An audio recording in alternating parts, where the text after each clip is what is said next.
እንደው በነበረ የእስልምና ቆይታ እስልምና ላይ በቆየህበት ጊዜ ምን ተማርክ ምን ታዘብክ የኛና የነሱ ልዩነት ምን አይነት ግንዛቤ ወሰድክ እሱን ያው በሌላም ቪዲዮ ብንመጣበት መልካም ነው እንጂ ማይገናኝ ነው መቼም ብርሃን ከጨለማ ጋር ህብረት የለውም አይደለ አሁን ከኡስታዞች ጀምሮ ስርዓት አሁን የካህናትን ስርዓት ብንመለከት የኡስታዞቹን ስርዓት ብንመለከት ያው ማይገናኝ ነው አሁን ካህን አንድ ብቻ አግብቶ ይኖር ነው አይደል የሚለው ቁርአኑ ደግሞ አራት አግብቶ ይኖር ነው የሚለው ክርስትና የሚያስተምረው ሁሉ ነገር ከክርስትና ላይ ያለው ተገልብጦ ነው እዚያ ላይ ከጽሁፉ ጀምሮ ይሄ እንደዚህ ነው ክርስትና ከዚህ ወደዚህ ነው የተጻፈው አይደለ ቁርአኑ ደግሞ ከዚህ ወደዚህ ነገሩም ሁሉ እንደዚህ በቃ የተገለባበጠ ነውና እሱን ደግሞ በሌላ ቪዲዮ መጣበታለን ብዬ ተስፋ አደርጋለሁ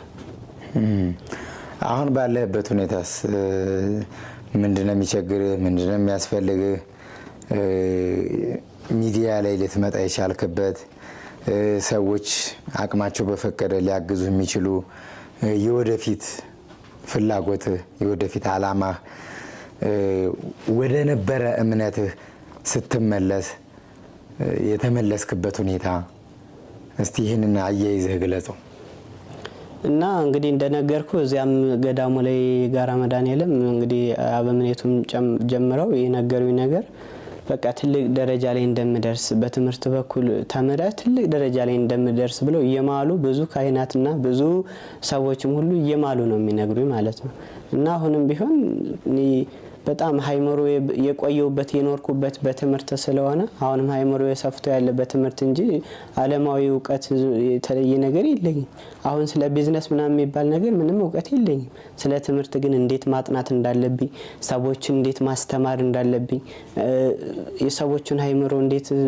እንዴት ስለሚስጥረ ስላሴ ስለሚስጥረ ስጋዊ እንዴት በሰብካቸው ይገባቸዋል የሚለው ነገር ይችናት የተለየች ዕውቀት ኖሮኝ አይደለምና አሁንም መማር ነው ፈልገው ለመማር ደግሞ በጣም አሁንም ህይወት በዚሁ የሚቀጥል ከሆነ ያው አቅሜ በላይ ስለሆነና ሰዎችም ደግሞ በዚህ በሚዲያ የወጣንበት ያው እንግዲህ 50 ሎሚ ለአንድ ሰው ሸክሙ ነው ለ50 ሰው ጌጡ ነው ይባላል አይደለ እንደዚያም የሚችሉትን ያክል ተጋግዘን ደግሞ ትምህርቴን መማር የሚችልበት አጋጣሚ እንዲኖር ብለን ነው እንግዲህ በዚህ በሚዲያ የወጣሁት የመጨረሻ መልእክትስ ማስተላለፍ የምትፈልገው ነገር ለህዝበ ክርስቲያኑ በአንተ ደረጃ ብዙ እድሜያቸውን በመንፈሳዊ አገልግሎት ኖረው ከዛ በኋላ በትንሽ ነገር ቤተክርስቲያን እንዲህ ነች ብለው በተወሰኑ ግለሰቦች እነዛ ግለሰቦች ቤተክርስቲያን አይወክሉም ቤተክርስቲያን የራሷ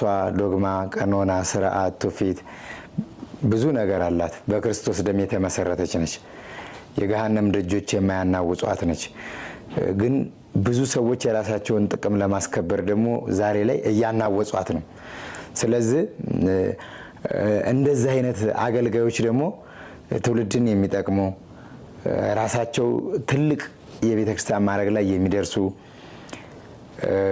በቤተክርስቲያን ጊዜና እድሜያቸውን ሰውተው የተማሩ ሰዎች መስቀላቸውን ኪሳቸው ከተው ጥበቃ የሚሰሩ ካህናቶች አሉ ቆባቸውን አውልቀው ቀን ስራ የሚሰሩ መነኮሳቶች አሉ እና በእንደዚህ አይነት ህይወት ውስጥ እንዳንተ አይነት ችግር ለሚገጥማቸውና በእንዳንተ አይነት ችግር ውስጥ ላሉ ሰዎች ምን አይነት የማጽናኛ መልእክት አለ ያው እንግዲህ ከቤተክርስቲያን ተርቆ ሰላም የለም 100% መደመደመው ነገር ማለት ነው ከቤተክርስቲያን ወጥቼ የኖርኩበት ሰዓት ማርያምን በቃ ያው የችግር ጊዜ በለው የለት ክርስቲያን ብቻ ነው በልቼ ማድረው እንጂ ጭንቀቱ ከዛ የበለጠ ጭንቀት ነው ያለብኝ ገብቼ ሰግዱ ወዱ አርገን አሁን አላሁ አክበር ምናምን ብለን ስንሰግድ በቃ አለቅሳለሁ መልሰኝ ይያልኩ ነው ማለቅሰው እነሱ ደግሞ አላህ ያገራለት ሰው ነው የሚሉ ቁርአን ስቀራም ሁሌ እንባ ካይኔ ወጣ ያቅም ሁሌ አለቅሳለሁ ለምንድነው ለዚህ እንዲህ እንደሆነ ያደረከኝ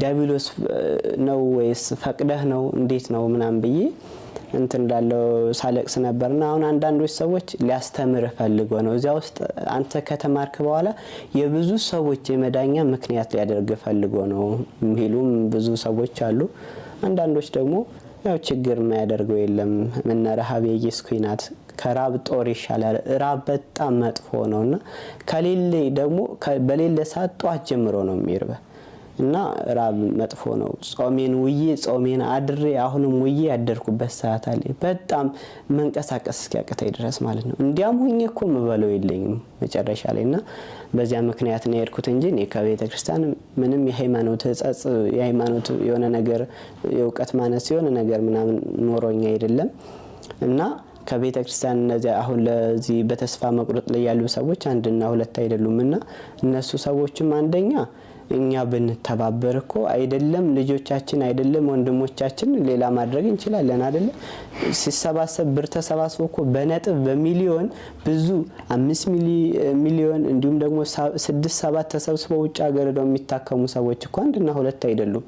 እኔ ሊቃውንቶቹ በራብ ምክንያት ራቡ ችግሩ ሳያናውጻቸው ተምረው ለዚህ ደረጃ ላይ ባረክናክሙ ቤተ እግዚአብሔር ተብለው ከእግዚአብሔር ቤት መርቀናቸዋል። ሁሩ ወመሃሩ ውስተ ኩሉ አጽናፈ ዓለም ከእንግዲህ ሂዱና ዓለምን ሁሉ ዙራችሁ ወንጌልን ስበኩ ተብለው ሲወጡ ያው እንግዲህ ስራም ሁሉ ዓለምም ሁሉ ሳትቀበላቸው ስትቀር ብዙ በዚያም ሁሉ ይገባሉ።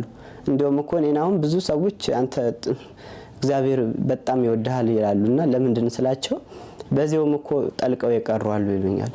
ወድቆ መቅረት የዲያብሎስ ባህሪ ነው።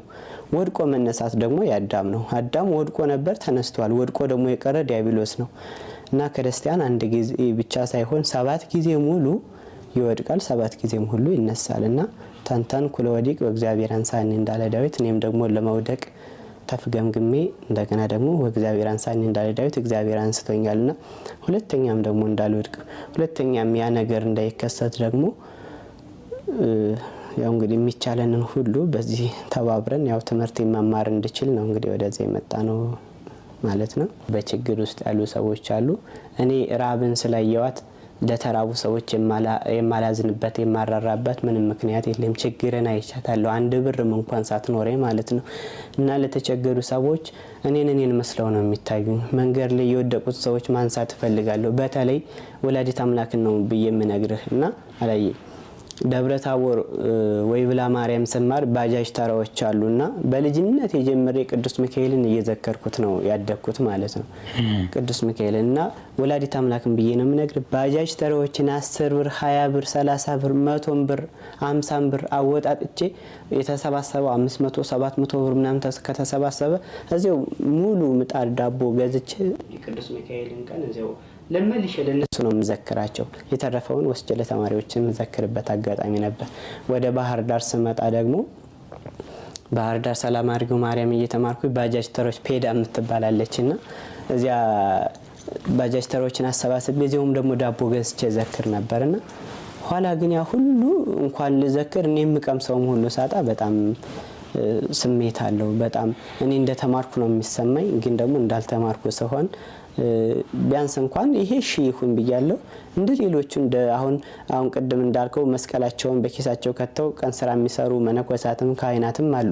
እኔም እንደነሱ ለመስራት ፈልጌ ስራም ሁሉ አጣ። አርማታም ስጠይቅ እንኳን አንተ ባለሙያዎችም ሁሉ ተቀምጠው ነው ያሉ በማለት እንግዲህ ከክራር በገና አስተማሪ ነኝ። አልፎም ቅዳሴ ቅኔ አዋቂ ነኝ። ያው ሁሉ ምንም የተማርኩት ሁሉ ምንም በር እንዳጣው መግቢያ የጣት ቀዳዳ መግቢያ እንኳን አጥቼ አሁንም በስራው ሁሉ ማንኛውም ስራ ሰራለሁ። ሙሉ ጤነኛ ነኝ። ያው ሁሉ ስራም ሳጣ ነው የሄድኩት። አሁንም ደግሞ በእግዚአብሔር ቸርነት ተመልሻለሁ። ምንም ኃጢያተኛ በሆንም ምንም ደካማ በሆንም ሊቁ ሲናገር እለተወርዱ ታይተ ወእለታርጉ ላይለ ፍቅረ ማርያም ድንግል እይምስልክሙ ቃሊለ ለለ ጊዜ ይጸውስማ በፍቅረ ማርያም ዘተወከለ ዘማዊ ወደ ነሳዊ ይከውን ድንግል ብሏልና ምንም ኃጢያተኛም ቢሆን ምንም ዘማዊም ቢሆን ይከውን ድንግል ነው። ዘማዊ ወደ ነሳዊ ይከውን ድንግል ነው ያለውና ምንም ኃጢያተኛ ብንሆንም ድንግል ማርያም ደግሞ ወደ ቤቷ ስለመለሰችኝ በጣም ደስ ብሎኛል። አሁንም ደግሞ ከዚህ በላይ ተመሬ ድንግል ማርያምን ደግሞ ማመስገን ማገልገል እፈልጋለሁ።